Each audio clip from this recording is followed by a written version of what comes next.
Hello and welcome to the Official Watches YouTube channel here at Jardin du Mayfair. Heaven on earth for the watch enthusiast. I am so extremely excited to be bringing you an absolute grail piece this week from Patek Philippe. Yes, you may have guessed it, you may have seen already on my Instagram, this is the 5711/111P. Why am I so excited about those three little numbers? Because they mean that we are looking at the blue sapphire.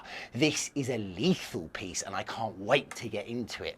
It would be fair to say that the Patek Philippe Nautilus 5711 is the most sought after steel sports watch of a lifetime.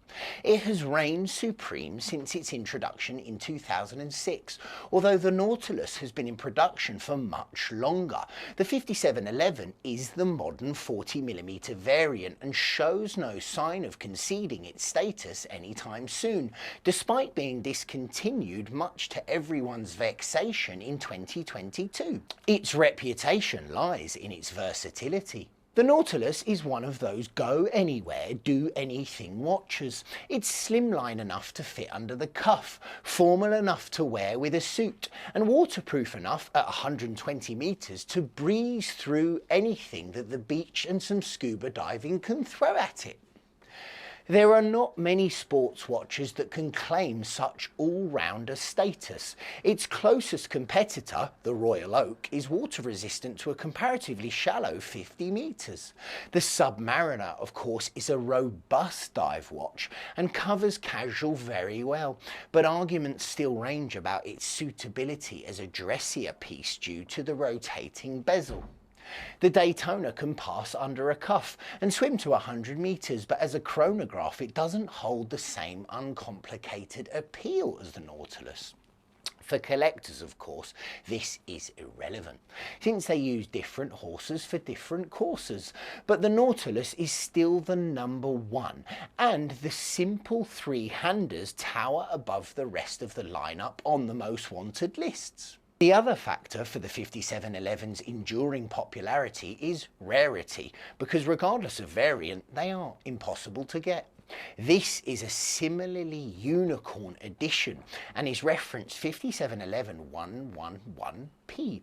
It's a sapphire Nautilus, full platinum, and the bezel is absolutely unbelievable. Conservatively, I have to say that it's a spectacular piece, but how could I not say that? It's a 5711 in platinum, guys. The weight on the wrist is an absolute pleasure. The heft of platinum has been well counterbalanced by the fact that the Nautilus is a slim piece with a broad head. It wears absolutely perfectly, and as if that wasn't enough, the bezel is gleaming with 32 baguette sapphires that are channel set without gaps to create a completely flush fit with no visible metal between the stones. Heaven on earth. An interesting note is that the baguettes follow the flow of the octagonal bezel precisely, meaning each one is angled to curve around the angles of the bezel lines, which is completely and infinitely more complex than it looks at face value. Each stone is set entirely by hand, and gems are never bonded with adhesive. Patek are unsurprisingly on top of their game here. Practically speaking, the baguette bezel completely obliterates the traditional concerns of those who wore genter-designed watches, such as the Royal Oak and Nautilus, who are probably very aware that the brushed metal bezels of the watch can pick up hairlines just by being looked at the wrong way.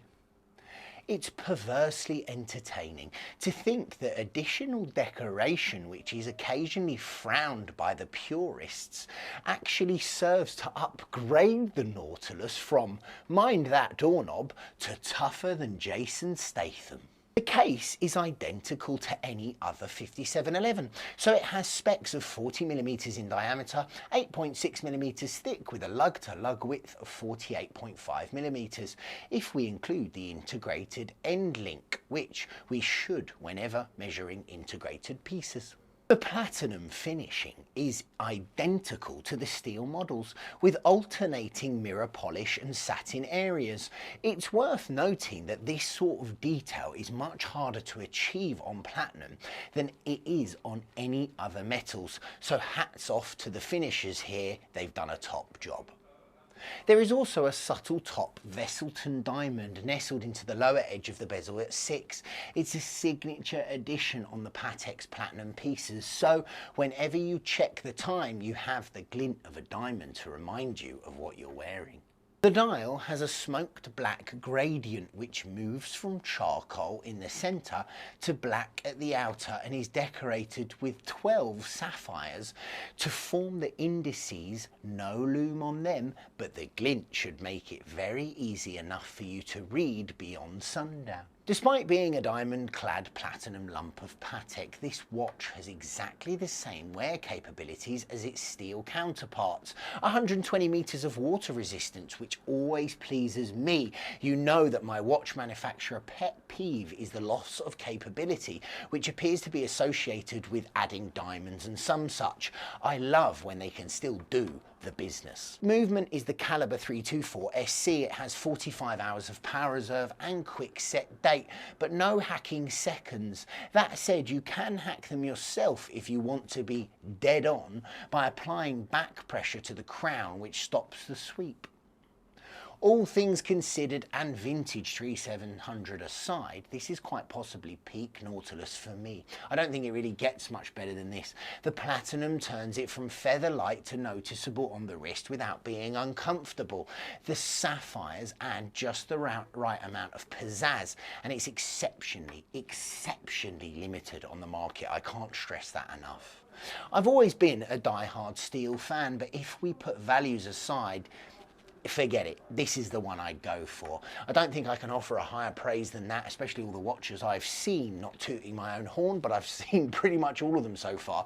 And 5723 1R, which I've reviewed on this page, was probably my favourite before I saw this. This one takes the cake. Let me know what you guys think in the comments. I can't wait to hear your thoughts. Thank you for joining me here at Jardin du Mayfair, heaven on earth for the watch enthusiast.